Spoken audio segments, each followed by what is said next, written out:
Hi friends అందరికీ, ఇదైతే మా తోటకూడలు వాళ్ళ ఇంటి దగ్గర ఉన్న చెట్లు అనమాట. చూడండి ఎంత పెద్ద చెట్లో. ఇదేం చెట్టు అని చూస్తున్నారా? కరివేపాకు అండి. చూడండి ఎంత పెద్దగా వచ్చేసిందో, మేడ పై వరకు వచ్చేసింది అనమాట.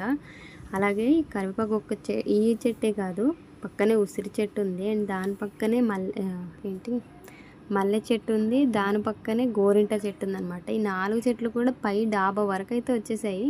నాకైతే భలే నచ్చిందండి. ఇంతకు ముందు వచ్చినప్పుడు కూడా చూశాను, ఇంత పెద్ద చెట్లు ఎదుగుతాయా అనిపించింది. అంటే మిగతావి ఎదుగుతాయి, కానీ మల్లె చెట్టు, గోరింట చెట్టు, కరివేపాకు అయితే చాలా పెద్ద చెట్లు అనమాట. చూడండి, గోరింటకు అయితే బాగా ముదిరిపోయి పిక్కలైతే వచ్చేసాయి అనమాట. ఏమంటారు దాని గింజలు అనమాట ఇవన్నీ కూడా. ఇది మా తోటకోడల వాళ్ళ అమ్మ వాళ్ళు అయితే పూజ కోసం అనేసి నాటుకున్నారు. కానీ ఇది చూస్తే ఇప్పుడు వీళ్ళకి పనికొచ్చింది అనమాట. ఎందుకంటే ఇప్పుడు కావాలంటే అప్పుడు అదే తీసుకొని వాడుకోవచ్చు కదా, కరివేపాకు కానీ గోరింటకు కానీ. వీడియో నచ్చితే లైక్ చేయండి.